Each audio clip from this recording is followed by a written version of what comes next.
इसकी चर्चा आदि पुराण में आती है कि जब बच्चा 12 महीने का हो जाए तो उसका मुंडन संस्कार होना चाहिए।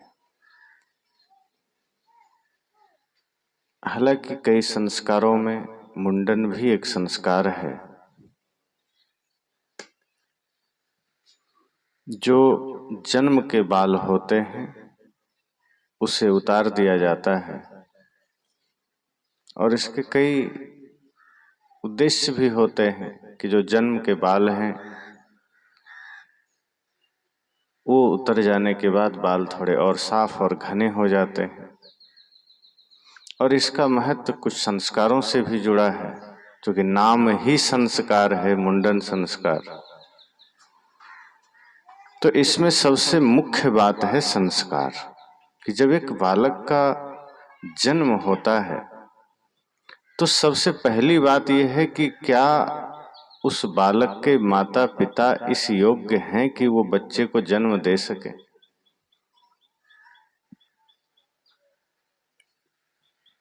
क्योंकि एक बच्चे को जन्म देना तो यह जानना जरूरी है कि संस्कार बच्चों को दें कैसे। एक माता पिता का बच्चे को जन्म देना ही महत्वपूर्ण नहीं होता, माता पिता उस योग्य हैं कि बच्चे को जन्म दे सके। अगर परिपक्वता नहीं आई है अपने भीतर, संसार की समझ नहीं आई, हमारी चेतना नहीं जगी, हम एक दूसरे को समझ नहीं पा रहे हैं, रिश्तों की समझ नहीं है, धर्म का ज्ञान नहीं है, और ऐसी स्थिति में अगर कोई माता पिता बन गए तो ये समझिए कि वो बच्चे तो पहले से ही संस्कार में नहीं है। ना जाने कितने जन्मों का संस्कार लेकर वो जन्म लिया। कहने को तो हम कह देते हैं कि बच्चे साफ कोरा कागज है, कहते हैं ना कि बच्चे कोरा कागज है, उसमें कोई त्रुटि नहीं, उसमें कोई बुराई नहीं। अगर ऐसा ये सही होता कि बच्चे में कोई बुराई नहीं होती, बच्चे में कोई त्रुटि नहीं होती, तो वो कभी बिगड़ते ही नहीं, उसमें बुराई आती कहां से है फिर। इसका मतलब है कि पूर्व जन्मों के कुछ संस्कार हैं जो बीज रूप में वो जन्म लेकर ही आया है। पूर्व के जो कर्म संस्कार बने हैं वो उसके अंदर है, इसलिए संस्कार देने की बात की जाती है, ताकि उसके भीतर जो पहले से संस्कार मौजूद है, बुराई के संस्कार, हिंसा के संस्कार, घृणा के, ईर्ष्या के, द्वेष के, उसको अध्यात्म के द्वारा मिटाया जा सके, उसको शुभ संस्कार देकर के मिटाया जा सके। जैसे कोई आदमी पानी से स्नान किया, शरीर पर पानी है, और बिना शरीर को कपड़े से पोंछे अगर हम वहां पर उसके शरीर पर आटा लगा दें, धूल उड़ा दें, तो क्या होगा, उसके शरीर में धूल चिपकेगी, आटा चिपकेगा। अगर वो पहले से शरीर पर पानी लेकर आया है तो हमें वहां आटा नहीं लगाना है, हमें वहां कीचड़ नहीं लगाना है, धूल नहीं उड़ाना है। तो क्या करना है, सूखा कपड़ा से पहले शरीर को पोंछना है। जो जल उसके शरीर पर है पहले हमें उसे हटाना पड़ेगा। हम करते क्या है कि जल तो पहले से है, हम और आटा उड़ा रहे हैं, हम और धूल उड़ा रहे हैं। तो जो जल पहले से है उसके साथ धूल मिलकर कीचड़ बन करके शरीर में चिपक जा रहा है। और यही बच्चों के साथ हो रहा है, पहले से ही पूर्व जन्मों के कुसंस्कार लेकर आया है, पहले से ही पूर्व जन्मों के कुछ गलत आदतें और बुराइयां लेकर आया है, और इस जन्म में भी हम उसे इतनी लापरवाही से परवरिश देने लगते हैं, इतनी बेहोशी में हम बच्चे का पालन करने लगते हैं कि पहले से तो बुराई थी ही, अब और बुराई उस पर चढ़ जाती है, वो और मिल करके मजबूत हो जाती। इसलिए कहा गया है ना, मन पवित्र था मेरा जब जहां में आए थे, धर्म कर्म कुछ न थे अपने न पराए थे। हम बेहोश हो गए, होश जब संभाला है, और पहले से जो डूबे थे हमको भी धकेला है। रचनाकार ने कहा कि मन पवित्र था क्योंकि बच्चों में संस्कार छिपा होता है, उद्धृत नहीं होता। जैसे छोटे बच्चे हैं इसलिए निर्मल कहा गया, क्योंकि जो पूर्व का जन्म का संस्कार है वो उसमें उद्घाटित नहीं है, वो बीज रूप में है। तो अभी हम बचपना में चाहें तो उनके संस्कारों को बना सकते हैं, उसके जीवन को हम संवार सकते हैं। इसीलिए बच्चों को संवारना सरल होता है, बच्चे को सही रास्ता दिखाना सरल होता है। अगर आज हम बढ़िया ज्ञान बढ़िया आचरण बच्चे को देना शुरू कर दें, अध्यात्म की शिक्षा देना शुरू कर दें, तो बचपन से ही उसकी दिशाएं बदल सकती है। इसलिए ये कहा गया कि मन पवित्र था मेरा, जन्म लिए तो संसार का कुसंग मिला नहीं, और इतनी चेतना विकसित नहीं थी कि जन्म लेते ही हम दुनियादारी के कचड़े को जमा कर सकें। तो जो पूर्व जन्मों के कुछ संस्कार थे वही हमारे भीतर था, लेकिन इस शरीर के नया रूप में जब हम आए, नया शरीर लेकर इस धरती पर आए, तो दुनियादारी का इस जन्म का कोई कचड़ा अभी मिला नहीं। जातिवाद से मुक्त थे, छुआछूत से मुक्त थे, ईर्ष्या द्वेष से मुक्त थे, नफरत से मुक्त थे। जो भी था वो पहले का था। तो संत ये कहते हैं कि मन पवित्र था मेरा, इतना सब कुछ के बाद भी हमारा मन पवित्र था। लेकिन क्या हुआ, इस धरती पर जब आए शिशु रूप में तो मन पवित्र था, क्योंकि पूर्व के ही कुछ संस्कार हम लेकर आए, इस जन्म का कोई संस्कार अभी हमें मिला नहीं, तो मन निर्मल था। लेकिन हुआ क्या, हम बेहोश हो गए, होश जब संभाला है। बच्चे को लोग बेहोश कहते हैं कि तो बेहोश है, अभी अबोध है। अब जब अबोध है तो उसमें जातिवाद नहीं है, छुआछूत नहीं है, छल प्रपंच नहीं है। जिस बच्चे को हम बेहोश कह रहे हैं उसमें बीड़ी तंबाकू गुटखा की आदत नहीं। लेकिन जब हम कहते हैं कि अब ये 20 साल का हो गया, 15 साल का हो गया, 30 साल का हो, अब ये होश संभाल लिया, तब क्या होता है, बीड़ी गुटखा तंबाकू आ गया, तब चोरी झूठ नशा आ गया, तब जातिवाद आ गया। कवि कह रहे हैं कि जब होश में नहीं था आपके हिसाब से, वो छोटा था, उस हिसाब से तो तभी ठीक था। न जातिवाद है, न छुआछूत है, न छल है, न प्रपंच है, न कपट है, न झूठ है।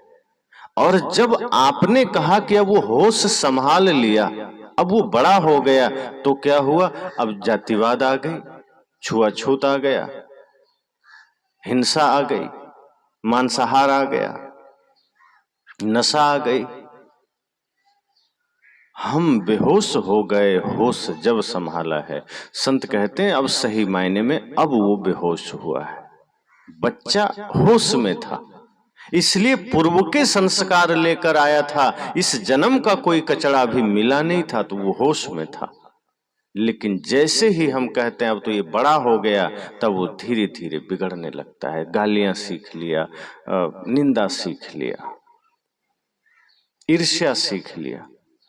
और ऐसा हुआ कैसे, कोई भी बच्चा बिगड़ा कैसे, पूर्व के संस्कार थे ही पहले से। अशुभ संस्कार थे कि अशुभ थे, वो आप बच्चों को देखकर जान सकते हैं। कुछ बच्चे ऐसे होते हैं जो पूर्व के अच्छे संस्कार लेकर आते हैं। जैसे पूर्व में वो भक्ति भजन कर रहा है, धर्मात्मा है, और अचानक मृत्यु आ गई। अब इस जन्म में जब वो दोबारा मनुष्य शरीर लेकर आता है तो वो शुभ संस्कार उसका साथ में होता है।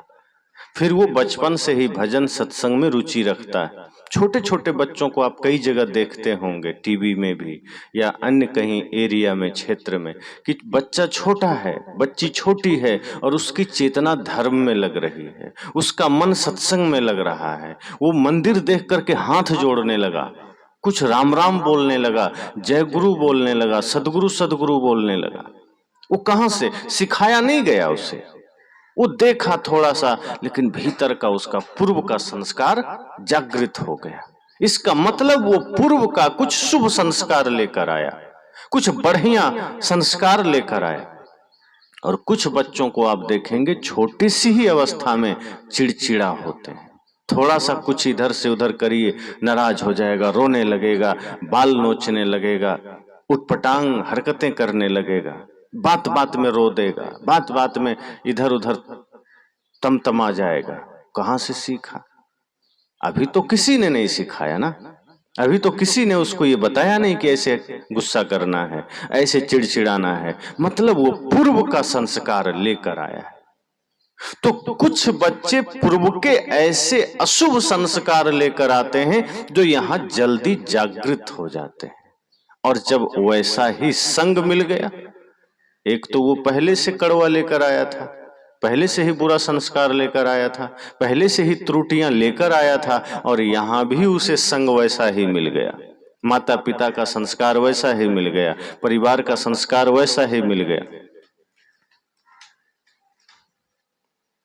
तो ये तो ऐसा ही हुआ जैसे नीम कड़वा था, ही करेला और कड़वा मिल गया, कड़वा ही कड़वा हो गया, मीठा कुछ रहा ही नहीं। तो हम बेहोश हो गए, होश जब संभाला है, और पहले से जो डूबे थे हमको भी धकेला है। तो एक तो पहले से ही हम कुछ बुरे संस्कार लेकर आए थे, ऊपर से यहाँ लोग मिल गए बुरे संस्कार देने वाले, गाली देने वाले, झगड़ा करने वाले, जातिवाद करने वाले, छुआछूत करने वाले। अब उनके संग में पड़ करके एक अच्छा खासा इंसान बिगड़ गया, एक अच्छा सा बच्चा जिसको सही संस्कार मिल सकता था, सही दिशा मिल सकती थी, वो बिगड़ गया। तो ये नहीं कह सकते कि बच्चा निर्मल है। हाँ, ये है कि इस जन्म में उसने कोई पाप अभी नहीं किया है, इस जन्म में कोई बुराई धारण नहीं किया है, लेकिन पूर्व का तो कुछ संस्कार लेकर आया है, पूर्व का तो कुछ बीज उसके अंदर है, और जो बीज वो लेकर आया है वो उसके रहनी से पता चल जाता है। अगर कोई दिव्य बालक है तो आप समझ जाइए कि वो पूर्व जन्म का पुण्य लेकर आया है। और यदि कोई चिड़चिड़ा है, एकदम बचपन से ही उद्विग्न हो रहा है, परेशान हो रहा है, रो रहा है, इधर से उधर नाराज हो रहा है, गुस्सा कर रहा है, तो समझ जाइए वो कुछ पाप लेकर आया है। लेकिन फिर भी उसे बदला जा सकता है, क्योंकि ये मनुष्य शरीर एक ऐसी भूमिका है जहां हर कर्म को बदला जा सकता है, हर बढ़िया कर्म के द्वारा जीवन को महान बनाया जा सकता है। क्योंकि जो अन्य तीन खानियां है वो भोग भूमिका है, जैसे कुत्ता, बिल्ली, गाय, सांप, छुछुंदर, जितने भी हाथी, घोड़ा, छोटे छोटे कीट पतिंगे, ये तो भोग भूमिका है। इसमें जीव जाता ही है सजा पाने के लिए। जैसे एक जेल होती है, जब कोई ज्यादा पाप कर लिया, हिंसा कर लिया, कोई गलत काम कर लिया, तो उसे प्रशासन पकड़कर जेल में डाल देती। तो जेल किस लिए बना? ताकि उस व्यक्ति को जेल में डालकर सुधारा जा सके और उसके वजह से समाज को कोई दिक्कत ना हो। जो समाज के लिए खतरा बन रहा था वो व्यक्ति जेल में रह के सुरक्षित रहे, ताकि वहां वो सुधर सके। इसी तरह जो कर्म हम यहाँ मनुष्य शरीर में गलत कर लेते हैं तो हमें प्रकृति कहाँ दंड देती है। मान लीजिए हम मानव शरीर में हैं और हमसे यहाँ पाप हो रहा है, हम पुण्य का काम नहीं कर रहे हैं, हम धर्म का काम नहीं कर रहे हैं, तो यहाँ किस कोर्ट तो हमें सजा देती है, चलो दे दिया शरीर को, लेकिन प्रकृति नहीं, या हम जिन्हें भगवान कहते हैं वो क्या दंड देते हैं? फिर वो हमें दूसरे जन्म में डाल देते हैं, कुत्ता, बिल्ली, सांप, छुछुंदर, हाथी, घोड़ा, कीट पतिंगे, कि अब जाओ तुम वहीं दंड पाओ। अब वहां तुम राम नाम भी नहीं ले सकते, अब वहां तुम गुरु का भजन भी नहीं कर सकते, अब वहां तुम परमार्थ भी नहीं कर सकते, वहां तुम्हें दुख ही दुख भोगना है, क्योंकि मनुष्य शरीर में तुमने पाप किया है। मनुष्य शरीर में तुमने धर्म का काम नहीं किया। मनुष्य शरीर मिला था किस लिए? भक्ति करने के लिए। मनुष्य शरीर मिला था किस लिए? धर्म का काम करने के लिए। और यहाँ तुम नफरत करने लग गए, यहाँ तुम झगड़ा करने लग गए, यहाँ तुम ईर्ष्या द्वेष करने लग गए, मत पंथ में समाज को बांटने लग गए, छुआछूत करने लग गए। प्रकृति कहती है जाओ अब तुम कुत्ता बिल्ली हो जाओ, अब वहीं तुम भोग भूमिका में रहो, वहीं तुम कष्ट पाओ। तो वहां हमें कष्ट मिलता है, वहां हमें दुख मिलता है। मनुष्य शरीर ऐसी भूमिका है जहां हम अपने कर्मों से अपने सारे फल को बदल सकते हैं। जो पूर्व के हमसे कुछ त्रुटियां हुई, जो पूर्व जन्म के कुछ पाप हैं, वो भी यहां बदला जा सकता है। जो इस जन्म का पाप है वो भी बदला जा सकता है, लेकिन उसके लिए महान कर्म करना होगा, जीवन में महान संस्कार धारण करना होगा। ये शरीर ही इसलिए मिला है कि हम अपने भाग्य को भी बदल सकें, हम अपने कर्म को भी बदल सकें। मनुष्य शरीर है ही इसलिए, उपासना के लिए, प्रार्थना के लिए, धर्म के लिए, परमार्थ के लिए, पुण्य के लिए। और यहाँ जब हम तपस्या कर लेते हैं, ध्यान कर लेते हैं, उपासना कर लेते हैं, तो सभी पापों से धीरे धीरे हम मुक्त होते हैं। लेकिन समस्या ये है कि पूर्व के हम कुछ अगर बुरे संस्कार लेकर यहाँ आ भी गए तो यहाँ हम उसे मिटाते नहीं हैं। हम यहाँ और पाप करने लग जाते हैं, हम यहाँ और छल करने लग जाते हैं। और वही जो पूर्व का कुछ संस्कार है, पूर्व की जो बीमारियां हमारे जीवन में है, यहाँ नहीं मिटती है, तो वही बच्चे धीरे धीरे और बिगड़ते चले जाते हैं। तो संस्कार देना पड़ता है।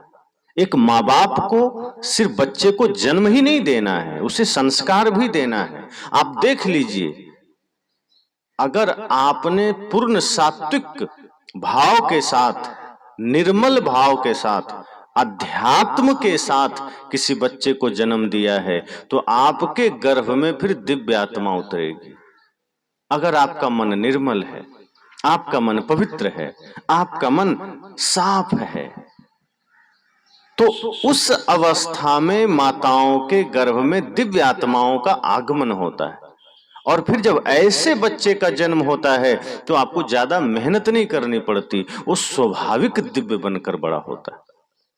फिर आपको थोड़ा सहयोग देना होता है और फिर वो महान बन जाते हैं।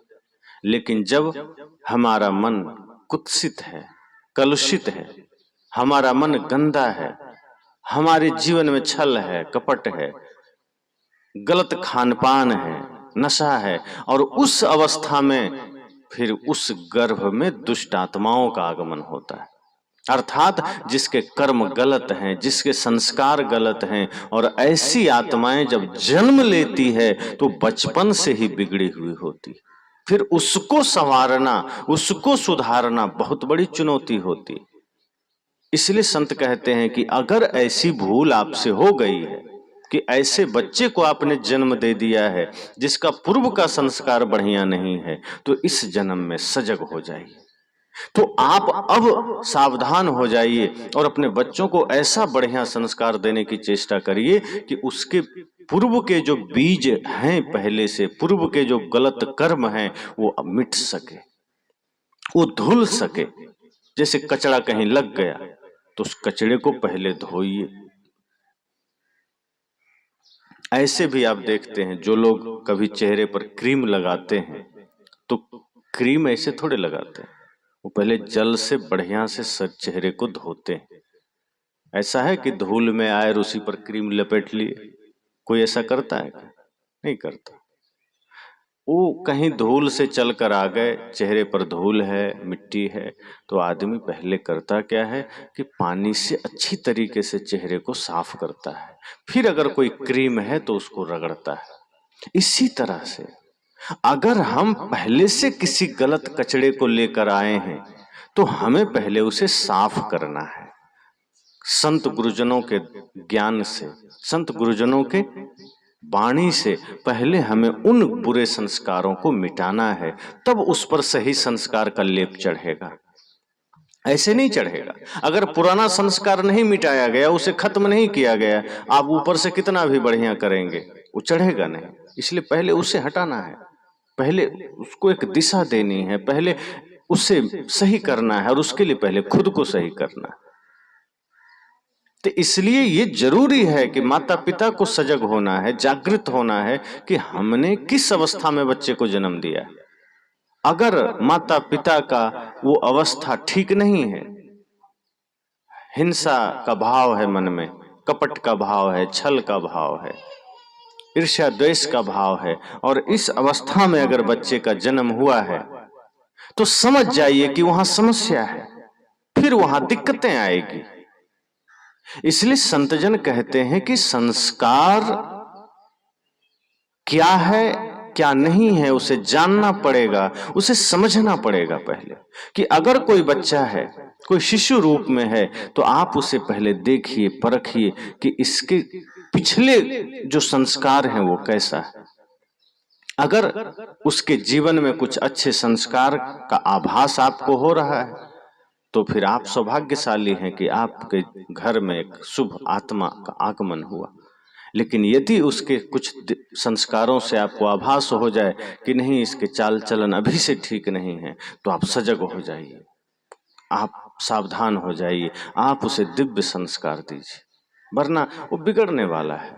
और बच्चों को संवारना बहुत जरूरी है, क्योंकि आपके भविष्य हैं, इस समाज के भविष्य हैं, राष्ट्र के भविष्य हैं, वो धरोहर हैं। इसलिए इन संस्कारों में ये संस्कार बहुत जरूरी है कि हम बच्चों को संस्कार पहले से दें। मुंडन संस्कार है, नामकरण संस्कार है, अन्नप्राशन संस्कार है, बहुत सारे संस्कार हैं। उन सारे संस्कारों में शुभ विचारों का संस्कार, शुभ आचरण का संस्कार, ये ज्यादा जरूरी है। और ये जब हम देते हैं तो एक बालक का जीवन दिव्य बनता है, सुंदर बनता है। चूंकि ये सारी चीजें अध्यात्म से संभव है और कहीं संभव नहीं है। आप ये सोचें कि बिना अध्यात्म के बच्चों को सही संस्कार मिल जाएगा, ये संभव नहीं। इसके लिए माता पिता को आध्यात्मिक होना जरूरी है। आप देख लीजिए उठाकर, वही बच्चे शुभ बन पाए, महान बन पाए, या तो जिन्हें शुरू से अध्यात्म मिला, सत्संग मिला, या जिनके माता पिता आध्यात्मिक थे।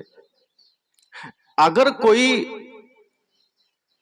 ये सोचता है कि हम बिना अध्यात्म से जुड़े, बिना धर्म से जुड़े, बिना गुरु संतों से जुड़े अपने जीवन में और बच्चों में सफलता भर लेंगे, तो भौतिक सफलताएं तो आप ला सकते हैं, धन का अंबार लगा सकते हैं, मकान बड़ा बना सकते हैं, गाड़ी खड़ी कर सकते हैं, लेकिन वो दिव्य संस्कार नहीं आ सकते जो आपको पूज्य बनाएंगे, जो आपको सम्मानित बनाएंगे। और धन से कोई सम्मानित नहीं होता, जमीन जायदाद से कोई सम्मानित नहीं होता। व्यक्ति का सम्मान उसके दिव्य संस्कारों से होता है, उसके उच्च विचारों से होता है। कोई गरीब आदमी है लेकिन उसके विचार पवित्र हैं, उसका जीवन आध्यात्मिक है, तो गांव में लोग उसे संत जी कह देते हैं, सज्जन है, बड़े अच्छे सज्जन हैं, और बड़े बड़े लोग उनका सम्मान करते हैं। लेकिन जिसके जीवन में धर्म अध्यात्म नहीं है, जो सिर्फ बाहर भौतिक सुविधाओं से लैस है, तो कोई व्यक्ति उसको सम्मान नहीं देता। सामने धन है इसलिए हाँ भाई ठीक है भैया, राम राम कर लिया, पर पीछे ये नहीं कहता कि बड़े धर्मात्मा। धर्मात्मा किसे कहा जाता है? जिनके जीवन में धर्म है, जिनके जीवन में सत्य की पूंजी है, जिनके जीवन में भक्ति की पूंजी है। और जिसके जीवन में भक्ति की पूंजी है उससे बड़ा धनी फिर कोई नहीं। जिसके पास सत्य की दौलत है उससे बड़ा धनी कोई नहीं है। इस संसार में जो धन है, ये जो दुनियादारी का धन है, ये तो कोई छीन भी लेगा, ये कोई बांट भी लेगा, और भक्ति का धन अगर आपने कमाया तो कोई आपसे छीन नहीं सकता, कोई बांट नहीं सकता। खर्चे नहीं, कोई चोर न लूटे, दिन दिन बढ़त सवायो, पायो जी मैंने राम रतन धन पायो। मीरा बाई ने कहा कि ये प्रेम का धन, सत्य का धन, गुरु का धन, राम नाम का धन ऐसा धन है, ये भक्ति का धन ऐसा धन है जो कोई लूट नहीं सकता। चोर चुराना भी चाहे तो ये धन को चुरा नहीं सकता। आपके पास 100 रुपए हैं, हो सकता है कोई ले लेगा, बेटा ले लेगा, नहीं तो कहीं गिर जाएगा, पर अगर आपके पास गुरु की भक्ति है, कोई ले पाएगा क्या? और धन आपके पास है तो इस शरीर तक है। शरीर मिटा धन मिटा, शरीर गया धन गया, शरीर गया संसार गया। लेकिन भक्ति का धन है तो शरीर मिटे चाहे कुछ भी हो, भक्ति मिटती नहीं। माता सबरी का शरीर नहीं है पर उनकी भक्ति मिटी है क्या? आज भी उनकी भक्ति जिंदा है। मीराबाई का शरीर नहीं है पर उनका प्रेम, उनकी भक्ति, उनका संतत्व मिट गया क्या? वो आज भी है। इसलिए मैंने कहा कि संस्कार जरूरी है और उससे पहले ये जानना जरूरी है कि जिन बच्चों को जन्म दिया जा रहा है वो अवस्था क्या है। अगर आप माता पिता हैं और माता पिता बन रहे हैं तो पहली चेष्टा ये करिए कि आपका जीवन ही बदल जाना चाहिए, क्योंकि आप एक ऐसे बच्चे को जन्म दे रहे हैं जो इस समाज के लिए वरदान भी बन सकता है और अभिशाप भी बन सकता है। अगर आपका बच्चा समाज के लिए अभिशाप बन गया तो सोचिए आपने कितना बड़ा पाप किया। अगर आपने पुण्य कमाया, आपने अपने जीवन में धर्म को धारण किया और आप एक दिव्य बालक को आपने जन्म दिया तो आपका वही बच्चा समाज के लिए वरदान बन जाएगा। और ये हर किसी को समझना है। आज जो समाज में बुराइयां हैं, आज जो एक दूसरे से डर का माहौल है, एक दूसरे के प्रति जो शंका का माहौल है, भरोसा नहीं होता, अपनों पर भी भरोसा नहीं होता, क्यों? क्योंकि हमने ऐसे बच्चों को जन्म ही नहीं दिया जो अकेला खड़ा होकर ये कह सके कि मेरा जीवन समाज के लिए, मेरा जीवन माता पिता गुरु के लिए है, मेरा जीवन राष्ट्र के लिए। आपने ऐसे बच्चे को जन्म दिया जो हाथ में हथियार लेकर कहता है कि मेरे सामने कौन है? कोई नहीं, मैं जब तक हूं कोई खड़ा नहीं हो सकता। और यही दूसरे का बच्चा कह रहा है, यही तीसरे का बच्चा कह रहा है, और फिर आपस में सब लड़ रहे हैं, धन के लिए लड़ रहे हैं, जमीन के लिए लड़ रहे हैं। वही अपने ही माता पिता से जन्म लिए दूसरे भाई को वो कोर्ट में ले जा रहा है, उस पर मुकदमा कर रहा है। तो आपने ऐसे ही झूठे संस्कारों से उसे जन्म दिया है कि वो बड़ा होकर के भी आपके जीवन के लिए वो अभिशाप बन गया। आपने सोचा ये मेरा बेटा है, मेरी बेटी है, मेरे जीवन के लिए कुछ अच्छा होगा, लेकिन आपने ये नहीं देखा कि आप उसके आध्यात्मिक हत्या कर दी। और आध्यात्मिक हत्या का मतलब है कि उसके जीवन में अध्यात्म नहीं है, उसके जीवन में धर्म नहीं है। और जिसके जीवन में धर्म नहीं है वो आदमी जिंदा नहीं है। जिसके जीवन में प्रेम नहीं है वो आदमी जिंदा नहीं है। जिंदा वो है जिसके जीवन में प्रेम है। साहब ने तो कहा है, जाघट प्रेम न संचरे ताघट जान मसान। साहब कहते हैं कि जिस हृदय में प्रेम नहीं है उसे मरघट समझना, जिस घर में प्रेम नहीं है उसे मरघट समझना। साहब ने मरघट क्यों कहा, शमशान क्यों कहा? आप देखिए जहां शमशान घाट होते हैं तो चाहे वहां 10, 20, 50 मुर्दे आप जला दीजिए, वो आपस में कभी बात करते हैं क्या? कभी उनमें कोई बातचीत, कोई वार्तालाप, कोई हालचाल पूछना कुछ नहीं होता। वहां 20-25 मुर्दे लेटे हैं, 50 लेटे हैं, हजारों लेटे हैं, राख बन गए, कोई बातचीत नहीं होती। सदगुरु कबीर कहते हैं, अगर आप एक घर में 5 लोग रहते हैं और 5 में बातचीत बंद हो जाए तो वो घर तो मरघट ही हो गया ना, क्योंकि आप बातचीत बंद कर रखे, आपस में बोलचाल बंद कर रखे। वो तो मुर्दा है, बोल नहीं सकता है, शरीर उसके पास नहीं है, वो सब जल के राख हो गया। आप तो जिंदा हैं। आप जिंदा होते हुए अगर बातचीत भाइयों से बंद कर रखे हैं, सास बहू में बंद हो जाए, तो ये समझना कि आप तो और खतरनाक मुर्दे हो गए, आप तो और खतरनाक मरघट में हैं, जहां जिंदा होते हुए बातचीत बंद है। साहब कहते हैं, जिसके हृदय में प्रेम है वही जिंदा है, जिसके हृदय में धर्म का वास है वही जिंदा है। ये मत समझिए कि हम कुछ भी पाप करके हम समझेंगे कि हम जिंदा हैं, नहीं। जिस व्यक्ति के जीवन में पाप है, अधर्म है, वो सोया हुआ आदमी है, वो मूर्छित आदमी है, वो जागृत नहीं है, वो जिंदा नहीं है, वो मुर्दा आदमी है। जिसके जीवन में नशा, दुर्व्यसन, छल, प्रपंच, मांसाहार है, वो व्यक्ति जिंदा नहीं है। इसलिए साहब कहते हैं कि जो व्यक्ति गलत कर रहा है वो सोया हुआ है, वो बेहोश है। और यही बेहोशी में जब हम बच्चे को जन्म देते हैं तो बच्चे भी वैसे ही होते हैं। कभी कभार अपवाद स्वरूप दुष्टों के घर भी कोई पुण्यात्मा जन्म ले लेता है, जैसे हिरण्यकश्यपु के घर में प्रहलाद ने जन्म ले लिया। वो कभी कभार संयोग होता है, किसी जन्म का कोई पुण्य जगता है कि आपके घर कोई दिव्यात्मा का आगमन हो जाता है। हमेशा नहीं होता, हमेशा आपको तप करनी पड़ेगी। कभी कभार बैठे बैठे कोई पानी पिला देगा, वरना अक्सर मेहनत करनी पड़ती है। कभी कभी बैठे बैठे किसी दिन आपको भोजन मिल जाएगा, पर हर दिन तो नहीं मिलेगा ना। कभी बैठे बैठे कुछ अच्छा काम आपका हो जाएगा, हर दिन तो नहीं होगा। आपको मेहनत करनी पड़ेगी, आपको श्रम करना पड़ेगा, आपको तप करनी पड़ेगी। अगर हम सोचते हैं कि बस ऐसे ही लापरवाही में जी रहे हैं और सब अच्छा हो जाएगा, नहीं होता। अगर किसी दिव्यात्मा को घर में उतारना है, अगर चाहते हैं श्रवण कुमार जैसा पुत्र हमारा हो, दिव्य पुत्र हमारा हो, भगत सिंह जैसा दिव्य पुत्र हमारा हो, उसके लिए माता पिता को दिव्य बनना पड़ेगा, धार्मिक बनना पड़ेगा, प्रेमी बनना पड़ेगा, भक्त बनना पड़ेगा। और जब आप भक्त बनते हैं, आपका मन निर्मल होता है, तब शुभ संस्कारों का आगमन होता है, दिव्य आत्माओं का आगमन होता है।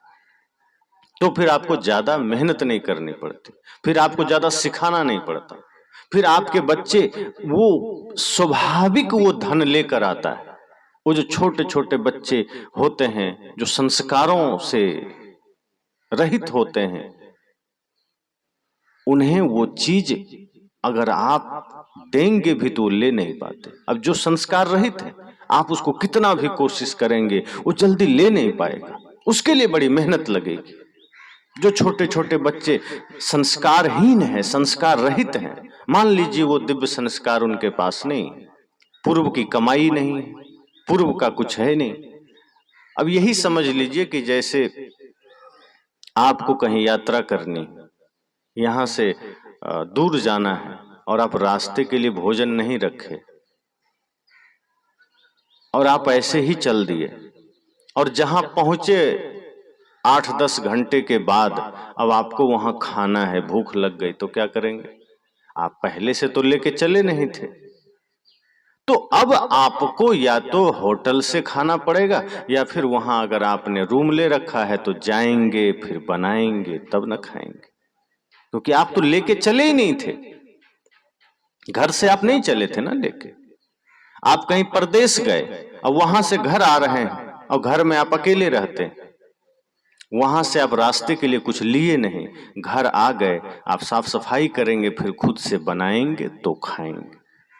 ऐसे ही हम चल तो दिए दूसरे जन्म से इस जन्म में, लेकिन पूर्व का कोई शुभ संस्कार लेकर हम नहीं आए। तो जब कुछ शुभ संस्कार हम लेकर ही नहीं आए, तो इस जन्म में हमें फिर तो शुभ कर्म करना पड़ेगा ना। और कुछ पूर्व के हम शुभ संस्कार लेकर आते हैं, तो बचपना से वो दिखने लगती है, और फिर हमें कम मेहनत करनी पड़ती है, फिर हमें कम श्रम करनी पड़ती है। इसलिए माता पिता होना साधारण बात नहीं है। माता पिता होने का अर्थ है तपस्वी होना।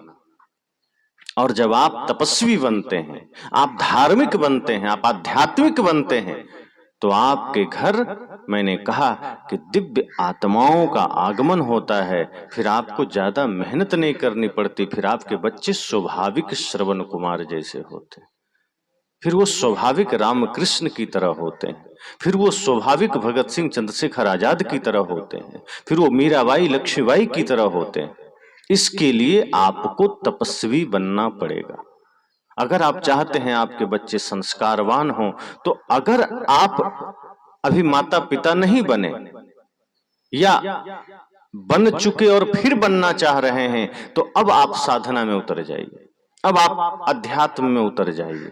अब आप जब पवित्र मन बना लेंगे, तो फिर आपके गर्भ में, आपके आंगन में कोई दुष्ट आत्मा नहीं आएगा।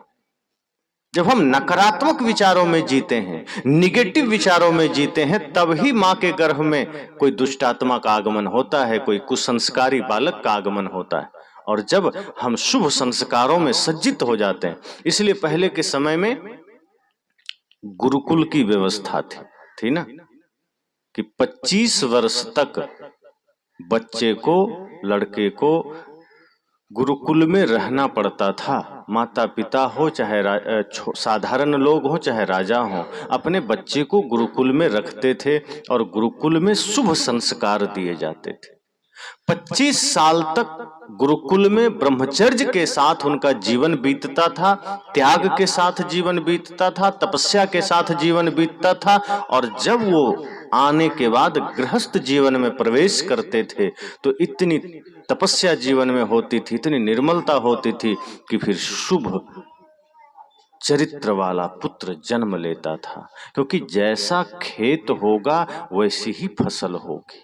अगर आपका संस्कार बढ़िया है, आपका जीवन बढ़िया है, तो आपके गर्भ में फिर दिव्य आत्मा उतरेगी, दुष्ट आत्मा नहीं उतरेगी। इसलिए पहले गुरुकुल की व्यवस्था थी। और आज क्या है, हम हिंसा में चल रहे हैं, लफड़ा चल रहा है, ईर्ष्या चल रही है, एक दूसरे के साथ विवाद चल रहा है। उसी अवस्था में बच्चे का जन्म हो गया, दुनियादारी छल प्रपंच के बीच में बच्चे का जन्म हो गया। तो क्या सोच रहे हैं कि फिर कोई श्रवण कुमार आया होगा, फिर कोई मेघनाद का जन्म होता है, फिर किसी पापी का जन्म होता है। अब बचपना में तो पता नहीं चलता, क्योंकि वो सारे गलत संस्कार बीज रूप में होते हैं बच्चों में। तो अगर हमने गलत तरीका से बच्चे को जन्म दिया है, हमारा संस्कार सही नहीं रहा है, तो फिर किसी दुष्ट आत्मा का आगमन हुआ और फिर वो बचपन में पता नहीं चलेगा, आपको लगेगा बच्चा ही तो है, पर धीरे धीरे उसका वो संस्कार जागृत होगा, धीरे धीरे धीरे धीरे। और एक दिन ऐसा जागृत होगा कि माता पिता खुद सिर ठोक लेते हैं कि मेरा ही बेटा है, खुद पश्चाताप करने लगते हैं कि कहां से जन्म ले लिया, अच्छा होता तू मर जाता। बहुत से माँ बाप कहते हैं कि ये कहां से मेरे कोख में आ गया, हम चाहते नहीं थे ऐसा हो। क्यों ऐसा होता है? क्योंकि आपकी वो तैयारी नहीं थी, आपने वो संस्कारों से अपने मन अपने तन को सजाया नहीं था। इसलिए कचरा में गंदगी में मक्खी ही तो आएगा, मधुमक्खी थोड़े आएगा। मधुमक्खियां तो फूलों पर जाती, मक्खियां गंदगी पर आती है। तो हमने अपने गर्भ को ही गंदा कर लिया, हमने अपने संस्कार को ही गंदा कर लिया, तो कीड़े मकोड़े ही तो आएंगे, कोई शुभ तो नहीं होगा, कोई शुभता तो नहीं होगा, कोई संस्कारवान आत्मा का आगमन तो नहीं होगा। इसलिए मैंने कहा सारा जोर संतों का है कि आप एक सही माता पिता पहले बनिए, अपने जीवन को तपस्या में लगाइए, अपने जीवन को साधना में लगाइए, परिवार का काम करिए, समाज का काम करिए, मेहनत करिए, धनोपार्जन करिए, लेकिन सबके बीच में अध्यात्म मन में होना चाहिए, सबके बीच में पुण्य परमार्थ मन में होना चाहिए, सबके प्रति प्रेम का भावना मन में होना चाहिए, मन में निर्मलता होनी चाहिए। आप झाड़ू लगाइए, मन की निर्मलता के साथ लगाइए, आप खेत में काम करिए, निर्मलता के साथ करिए, आप किसी के साथ बात व्यवहार कर रहे हैं, आपके पड़ोसी के साथ व्यवहार कर रहे हैं, निर्मलता के साथ करिए, छल कपट से रहित मन बना लीजिए। उसके बाद देखिए आपके आंगन में अगर श्रवण कुमार का आगमन न हुआ तो कहना, फिर वो शुभ आगमन होगा, दिव्य आगमन होगा, पवित्र आगमन होगा, फिर आपको ज्यादा मेहनत नहीं करनी पड़ेगी। पर अब सवाल ये उठता है कि अगर कोई दुष्ट आत्मा का आगमन हो गया है तो क्या करें? तो मेहनत ज्यादा है, क्योंकि अभी पता नहीं चलेगा, बचपन में तो सभी अच्छे लगते हैं, शेर का बच्चा भी बचपन में बढ़िया लगता है। आप देखेंगे ना छोटे छोटे शेर के बच्चे को तो आपको खिलाने का मन करेगा, पर कहीं पाल करके उसको बड़ा कर लिए तो आप ही को खा जाएगा। तो शेर के बच्चे भी अच्छे लगते हैं बचपन में। तो सभी मनुष्यों के जितने भी बच्चे हैं वो बचपना में सब अच्छे ही लगते हैं, लेकिन उसके भीतर कौन सा संस्कार छिपा है आपको पहचानना पड़ेगा, और उसी के अनुसार आपको संस्कार देना पड़ेगा, उसे मिटाना पड़ेगा पूर्व के संस्कार, और उसको मिटाने के लिए कड़ी मेहनत चाहिए। अगर किसी के भीतर कुछ गलत संस्कार है, किसी के भीतर कुछ गलत कर्म लेकर वो आया है, तो यहां आपको पूर्ण रूप से आध्यात्मिक शिक्षा के साथ संत गुरुजनों से जुड़ करके अपने बच्चों में दिव्यता भरनी पड़ेगी। अगर दिव्य आत्मा है तो मेहनत कम पड़ेगी, लेकिन अगर वो पूर्व के पाप लेकर आया है, पूर्व का गलत कर्म लेकर आया है, तो आपको यहाँ बहुत सजग रहने की जरूरत है, आपको होश में रहने की जरूरत है, ताकि आप धीरे धीरे धीरे धीरे पहले उसके पूर्व के कचड़े को मिटा सकें। मैंने कहा कि अगर शरीर पर पहले धूल जमी हो तो व्यक्ति पहले धूल साफ करता है, फिर पाउडर लगाता है, क्रीम लगाता है। इसी तरह से अगर किसी बच्चे ने पहले से ही पूर्व का कुछ गलत कर्म लेकर यहाँ आया है, तो पहले ज्ञान से, भक्ति से, प्रेम से, धर्म से पहले उसके उन संस्कारों को मिटाइए। धीरे धीरे धीरे धीरे उसके मन को अध्यात्म में लगाइए, उसके मन को भक्ति में लगाइए। धीरे धीरे जब उसके मन को भक्ति से जोड़ेंगे, अध्यात्म से जोड़ेंगे, तो जैसे कपड़े में दाग होता है तो आप क्या करते हैं, जल और साबुन लेते हैं, रगड़ते हैं, धीरे धीरे धीरे धीरे इसको साफ करते हैं। अगर जल और साबुन से भी साफ नहीं हुआ तो क्या करते हैं, केमिकल लाते हैं, ब्लीचिंग पाउडर या आला एक आता है, आप डालते हैं, उसको साफ करते हैं। क्यों? क्योंकि कपड़े के दाग को हमें छुड़ाना है, उसे मिटाना है, उसे ठीक करना है, और छूट जाता है। दाग कैसा भी हो, हम चाह लें तो छूट जाता है। इसी तरीके से अगर कोई बच्चा गलत संस्कार लेकर आ गया है, तो आपको भक्ति के द्वारा, प्रेम के द्वारा, ज्ञान के द्वारा, सही संगत के द्वारा उसको धीरे धीरे धीरे धीरे मिटाना पड़ेगा और उसको भक्ति में लगाना पड़ेगा। पहले दिक्कत आएगी, कठिनाई आएगी, लेकिन जब थोड़ा थोड़ा करके आप उसे संत से जोड़ेंगे, धर्म से जोड़ेंगे, मेहनत करेंगे, तो धीरे धीरे धीरे धीरे भक्ति के प्रभाव से, सत्संग के प्रभाव से उस बच्चे का वो पूर्व सारा संस्कार मिट जाएगा और वो फिर नया बन करके अपने एक नए स्वरूप में दिव्य संस्कारों के साथ बड़ा होगा। और ऐसा बहुत से व्यक्ति के जीवन में हुआ। गलत कर्म लेकर आया, गलत में ही जीने लगा, और धीरे से संतों का संग मिला, उसकी सारी बुराई गिर गई। कुछ बचपन में ही सुधर गए, कुछ बड़े होने के बाद सुधरे, लेकिन जब संतों का संग मिला, गुरुजनों का आशीर्वाद मिला, माता पिता की बढ़िया संगत मिली, तो वो बदल गया। तो ये जो संस्कार होते हैं, ये सही मायने में ये देखा जाए कि वो बच्चों को एक दिशा देने का समय होता है। कि जैसे आज मुंडन संस्कार है, तो आप उसके बाल तो गिरा देंगे, पर ये देखना है कि उसके भीतर अगर कोई ऐब नजर आ रहा है, तो हमें धीरे से उसे भी गिराना है, हमें उसे भी साफ करना है। बाल तो बाहरी चीज है, हम साफ कर देंगे फिर आ जाएगा, लेकिन यदि हमने उसके भीतर के वो कुत्सित संस्कार नहीं मिटाए, तो उसके भीतर के गलत कुछ संस्कार हमने नहीं मिटाए, तो बड़ा होकर के बहुत खतरनाक हो जाता है। फिर माता पिता ये कहते हैं, क्या करें, हमारे बच्चे तो आज्ञा नहीं मानते, क्या करें, हमारे बच्चे तो कहे में नहीं है, क्या करें, हमारे बच्चे तो घर से निकाल दिए। ये वही बच्चे हैं जो बचपन में सजाए संवारे नहीं गए। आप अपने बच्चों के बाल तो संवार देते हैं, कपड़े तो ठीक कर देते हैं, जूते तो पहना देते हैं, आंखों में काजल तो लगा देते हैं, पर उसके मन की गंदगी को मिटा नहीं पाते। आप उसके आचरण की जो त्रुटियां हैं उसको मिटा नहीं पाते। आप उसे एक बार कम कीमत के कपड़े पहनाइए, चल जाएगा, लेकिन अगर उसके गंदे मन को नहीं धोए, अगर आपने उसके गलत विचारों को साफ नहीं किया, तो फिर बड़ा होने के बाद आप नहीं कर पाएंगे। बचपना में ही कर सकते हैं। जैसे बांस कच्चा है तो आप जैसा चाहे मोड़ लीजिए, फिर भी थोड़ा दिक्कत हो रही है तो व्यक्ति करते ना, गर्म करके मोड़ लेते हैं उसको, पर वही बांस सूख जाए तब कोई उपाय है क्या? बहुत कठिनाई। सूखा हुआ बांस आग में डालेंगे जल भी जाएगा, पर कच्चा बांस है, आप उसको कुछ भी बनाना चाहे बन जाएगा। धनुष बना लीजिए, टोकरी बना लीजिए, मोड़ मार कर कुछ डिजाइन बना लीजिए, कुर्सी बना लीजिए, जैसा चाहेंगे वो मुड़ जाता है। तो जब तक बचपना है, भले ही वो बुराई लेकर आया है, संभावना है बदलने की, और इंसानों में ही संभावना है। तो जो इंसान रूप में धरती पर जन्म लिया है, उसके भीतर के इंसानियत को जागृत करना आपका धर्म है, उसके भीतर के सत्य को जागृत करना आपका धर्म है, आपका दायित्व है। जीवन बेहोशी में जीने के लिए नहीं मिला कि चलो कोई बात नहीं, बच्चे अपना काम करें, हम अपना काम करें। और आज का जमाना ऐसा है कि माता पिता अपने बच्चे को हॉस्टल में दे देते हैं, अपना कहते हैं चलो छुट्टी मिली। अब ये लापरवाही है। अगर आप ये सोच रहे हैं कि छुट्टी मिली, इसका मतलब आप अपने बच्चों के प्रति सजग नहीं थे, आप बोझ समझ रहे थे।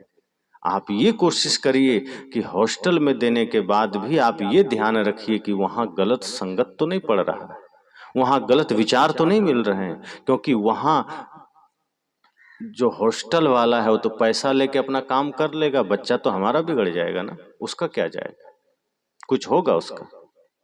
पर अगर आप सावधान नहीं रहे विद्यालय में, हॉस्टल में, और कहीं आपका बच्चा बिगड़ गया, जो संस्कार बिगड़ा हुआ लेकर आया था और ज्यादा बिगड़ गया, तब क्या करेंगे? फिर कोई उपाय नहीं। इसलिए आज पढ़े लिखे लोग ज्यादा माँ बाप को दुख देते हैं। आज जितने पढ़े लिखे ज्यादा लोग हैं, उनके माँ बाप ज्यादा दुखी हैं, वो ज्यादा रो रहे हैं। उनको तो पानी देने के लिए भी समय नहीं मिलता। आप देखिए, अब तो हर जगह वृद्धाश्रम बन रहा है, आप वहां जाइए और जो बुजुर्ग लोग वहां रहते हैं वृद्धाश्रम में, जो बूढ़े हो जाते हैं, वो वहां चले जाते हैं। कोई एक आदमी भोजन बना रहा है, वेतन पर है, बूढ़े माँ बाप हैं, बूढ़े लोग हैं, बूढ़ी माताएं हैं, उनको भोजन मिल गया, वो बिस्तर में पड़े हैं, खा रहे हैं, रो रहे हैं। उनसे पूछिए कि आपका बेटा क्या करता है, वो कहेगा मेरा बेटा डॉक्टर है, इंजीनियर है, वकील है। सोचिए, डॉक्टर, इंजीनियर, वकील के माता पिता वृद्धाश्रम में, किसान के नहीं है। लड़ाई झगड़े गांव में भी होते हैं, यहाँ भी माँ बाप को दुख देते हैं, पर इतना भी नहीं कि माँ बाप को कोई वृद्धाश्रम में डाल आए। लोक लाज बस ही सही, अभी कम से कम गांव घर में माता पिता का हल्का देखभाल तो लोग कर ही लेता है। हालांकि यहाँ भी वो परंपरा आ गई है कि अब माँ बाप को देखने वाला कोई नहीं।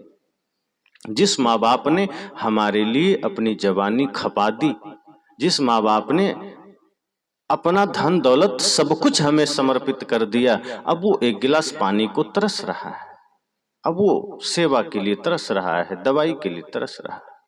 और जो ज्यादा पढ़ लिख गए, वो अपने माँ बाप को वृद्धाश्रम डाला है।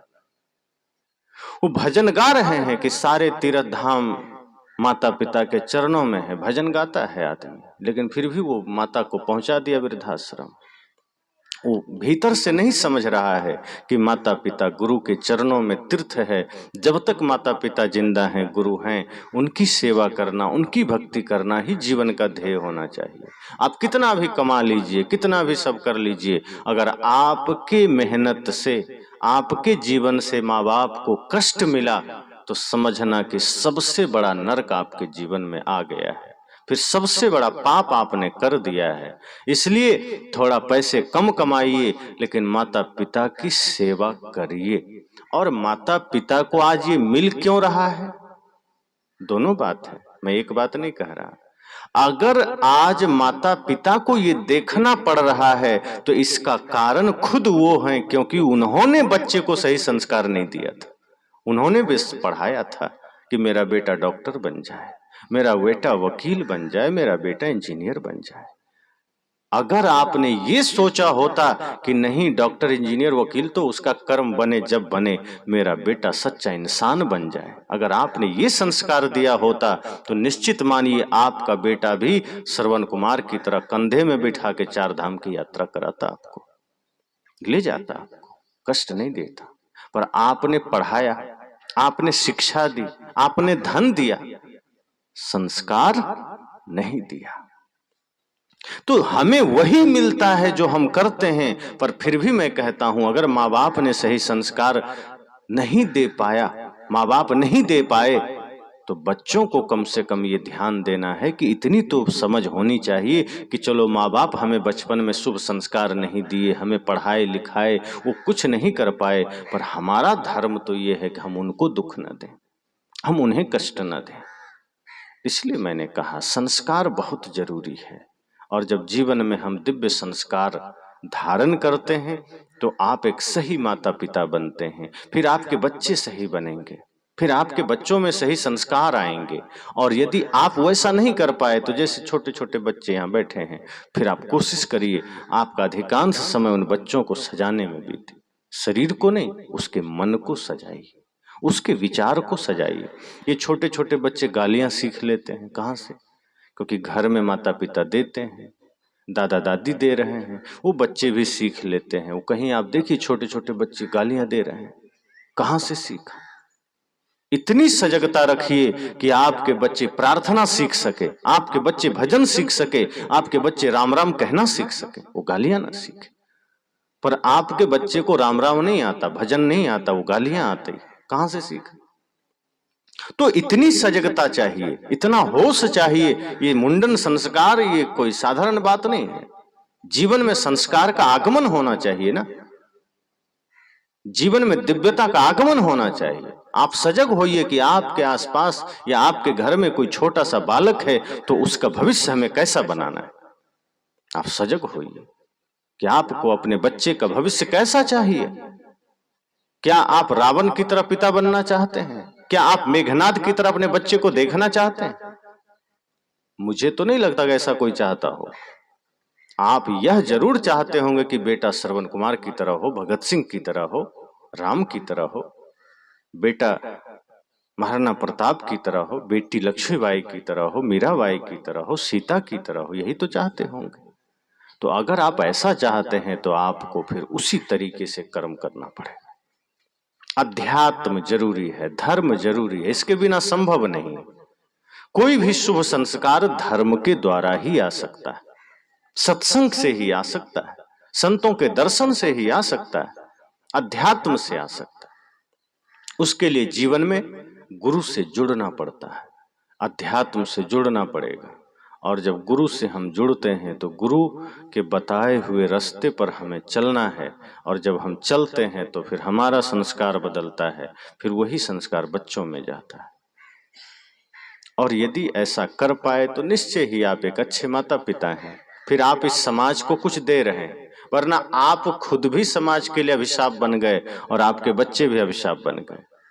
ऐसा मत करिए कि आपका कोई कर्म समाज के लिए अभिशाप बन जाए, आपके बच्चे अभिशाप बन जाए। ऐसा बनिए, ऐसा खुद को बनाइए कि आप भी वरदान बन जाएं समाज के लिए और आपका बच्चा भी वरदान बन जाए। अगर आपने अपने बच्चों को सही संस्कार दिया तो क्या पता आपका बच्चा बड़ा होकर के मुखिया बन जाए गांव का। और यदि आपने गलत संस्कार दिया और कोई आदमी गलत संस्कार वाला मुखिया बन गया, जिला परिषद बन गया, विधायक बन गया, तो क्या करेगा? अगर 1 करोड़ में रोड पास हुआ तो 10 लाख खर्चा करके 90 जेब में धर लेगा, तो रोड कई दिन चलेगा। और यदि आपने सही संस्कार दिया, आपने उसे दिव्यता दी है, तो पहले सोचेगा कि नहीं, पहले हमें समाज का विकास करना है। क्यों? क्योंकि जो बजट पास हुआ है उसमें उसके लिए भी मामला है, उसमें निहित है। वो अगर ईमानदारी से भी काम करेगा तो उसको बचेगा, फिर वो उतना बचेगा जितना आवश्यक है, जितना जरूरी है। लेकिन अगर पेट से ज्यादा चाहिए, जैसे पेट में कितना चाहिए, 2-4 रोटियां चाहिए, अब पेट से अधिक पेटी भरने का भाव आ जाए किसी को कि नहीं हमें तो पेटी भरना है, तो क्या होगा? फिर रोड बन नहीं सकता, फिर स्कूल बन नहीं सकता। फिर स्कूल कैसा बनेगा? बन तो गया, कहीं बढ़िया से तेज हवा चल गई तो धराशायी हो जाएगा, पुल गिर जाएगा, स्कूल गिर जाएगा। लेकिन अगर मन में संकल्प है कि नहीं, जो हमें मिला है अवसर, जो हमें दायित्व मिला है, जो हमें सेवा का अवसर मिला है, वो हम ऐसा करेंगे कि 5 साल हिल नहीं सकता है, 10 साल हिल नहीं सकता। सड़क एक बार बन जाए, 5 साल में कुछ ना हो, 10 साल में कुछ ना हो, ऐसा कहाँ बनता है? क्योंकि जो भी समाज से विजयी होकर जा रहा है उसके मन में एक ही ख्वाहिश है कि हमने इतना खर्चा किया है, पहले उसके 3 गुना जमा कर लें, फिर देखेंगे थोड़ा मोड़ा काम करते। इसलिए शुरू में सब हाथ जोड़कर कहता है हम आपके सेवा करेंगे, हम आपका उद्धार करेंगे, हम आपका विकास करेंगे। लेकिन जीता तो आप उससे मिल भी नहीं पाएंगे, वो कहाँ गया पता नहीं, वो कहाँ से आया, वो आकाश से थोड़े आया, आपके ही कहीं समाज गांव से वो भी बड़ा होकर गया है। लेकिन वो इतना छल जान लिया है, इतना कपट जान लिया है, इतना वो दुनिया भर के हेर फेर जान लिया है कि वो उसी को जीवन मान रहा है। और जब ऐसा ही लोग अगुवा हो जाएगा तो समाज पिछड़ा हो जाता है, फिर समाज मुख्य धारा से जुड़ नहीं पाता है। इसलिए सबका मूल यही है कि अपने बच्चे को सही शिक्षा और संस्कार दीजिए। जिस दिन आपने बच्चे को सही शिक्षा और संस्कार देना शुरू कर दिया, और यदि पूरा गांव का बच्चा ही संस्कारी हो गया मान लो, और वो अगर किसी पद में जाएगा, तो गांव, समाज, राष्ट्र का विकास नहीं होगा क्या? होगा। फिर गांव कभी भी बदहाल नहीं रह सकता।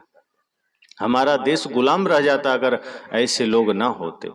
अगर भगत सिंह, चंद्रशेखर आजाद जैसे लोग ना होते, नेताजी की तरह लोग ना होते, वल्लभ भाई पटेल, बाबा साहेब अम्बेडकर की तरह लोग ना होते, तो हमारा देश तो गुलाम ही रह जाता ना।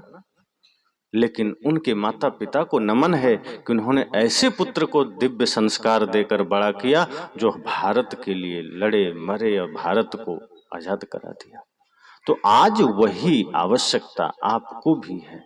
आप भी सोचिए कि हमें ऐसा समाज चाहिए जिसमें भक्ति की धारा बहे, जिसमें प्रेम की धारा बहे, जिसमें विकास की धारा बहे, जिसमें सभ्यता हो, मर्यादा हो, संस्कार हो। ऐसा कचड़ा और कबाड़खाना वाला समाज और घर नहीं चाहिए जिसमें चारों ओर हिंसा का भाव हो, चारों ओर लफड़ा हो, चारों ओर ईर्ष्या द्वेष हो, एक दूसरे से विवाद हो, गाली गलौज हो। ऐसा समाज नहीं चाहिए।